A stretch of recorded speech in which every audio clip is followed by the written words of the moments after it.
of a Tuesday evening was punctured by Jack's sudden intake of breath from the armchair. He had been unusually quiet for 40 minutes, buried in a book Jana had lent him. "Wow," Jack said, his eyes widening as he turned a page.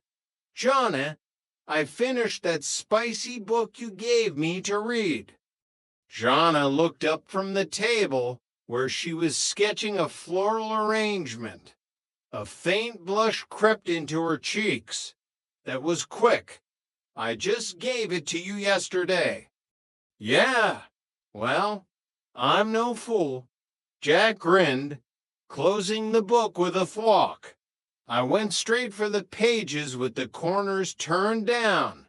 You've been busy with your highlighter, haven't you?" "I read it last night in bed," Jana admitted, trying to maintain her professional composure.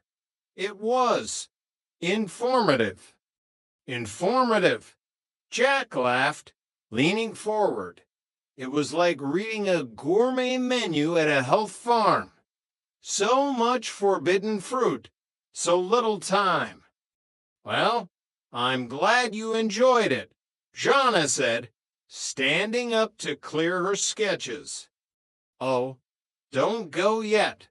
Come on, sit down a minute," Jack urged. "I haven't spoken to a soul in this whole day. The school kitchen was like a morgue today. Everyone was obsessing over their hollandaise." "What about Mr. Roper?"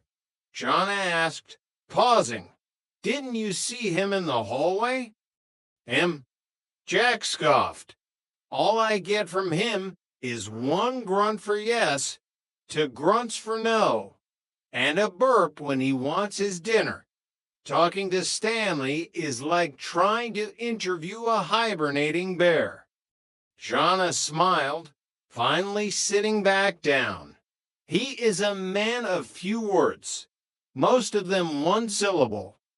"Exactly. That's why I need real human conversation, or at least the kind we have in this apartment." Chapter 20, 20 Years of Grunts and Burps. Downstairs, the bear was indeed hibernating, or at least he was trying to. Stanley was slumped in his recliner, his eyes fixed on the television, but his mind clearly elsewhere. "Stanley, will you stop that pacing and come to bed?" Helen's voice drifted from the bedroom. "I'm not sleepy," Stanley grunted. "That's the best time to come to bed," Helen retorted, appearing in the doorway in her floral robe. "Helen, I'm worried. It's almost midnight. My niece isn't back yet." "She's probably having a good time. That's what you wanted, isn't it?" "It's not that," Stanley muttered, finally standing up. "My car's been overheating, and I just don't want him to go too far." "You don't have to worry, Stanley. She's with Jack. Remember, he's the safest pair of hands in the city." Stanley paused, a rare moment of reflection crossing his face. "You know, you're right.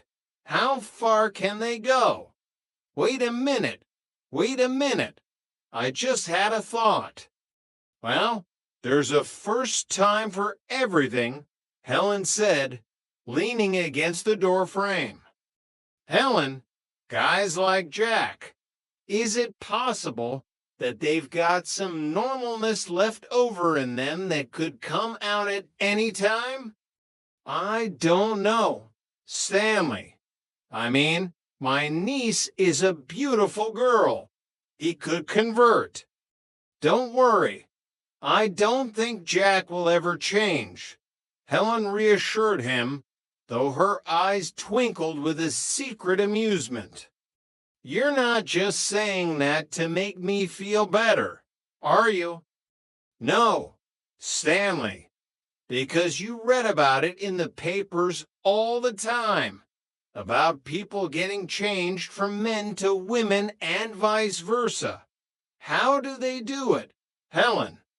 They have an operation, Helen sighed, turning back toward the bedroom. I know they have an operation, but how do they do it? I can see them taking things off, but how do they put them on? With Scotch tape. Stanley, Helen called back. Now come to bed before you start thinking too hard. It's dangerous for your health. Chapter 21, The Sleepwalking Spectacle. The peace of the night was shattered a few hours later, though not by Karen.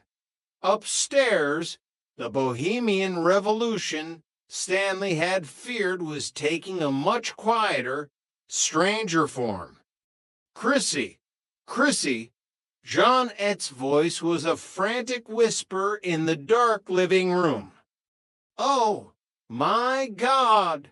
Oh, Jack! Jack! Jack burst out of his room, his hair standing on end. What is it? Did the soulful rise too high? Did the ropers finally launch the torpedo? Chrissy is walking in her sleep again. Come on, we have to catch her before she hits the street. Just as I was dozing off, Jack groaned, though he was already moving toward the door. Why can't she sleepwalk in the daytime? We could at least get her to do the grocery shopping while she's under. Wake her, Jeanne hissed. I'm not shouting. I almost broke my neck on this garbage can. Quietly, Jeanne urged. You've got to go in the door. That's right. That's right. They managed to steer the unconscious Chrissy back toward the apartment. She was moving with a fluid, haunting grace that was entirely different from her usual clumsy energy. No, no, no, no, Jack whispered, guiding her shoulders. That's a girl. Now back to bed. I don't know how she can make it down those steps asleep, Jeanne breathed, watching her roommate's feet. I'm awake and I fall down half the time. She's getting back in bed, Jack noted as they reached the hallway. Is she really still asleep? Yeah. Oh, boy. I hope she doesn't keep walking all night. Yeah. Well, maybe I'll just leave my bedroom door open just in case, Jack suggested, then paused. Maybe not. I'll just go put some iodine on this graze. Nice. Don't worry about me. It's just a flesh wound. I'll be fine. Chapter 22, The Culinary Catastrophe. The morning light didn't bring much relief. Jack was in the kitchen, nursing his scratched leg and trying to prepare a batch of experimental dog food for the secret puppy, who was currently hiding in a laundry basket. SHH, SHH, SHH, Jack hissed at the basket. If Roper catches you, he'll sell you to the burger joint on the corner. The puppy let out a small whimper.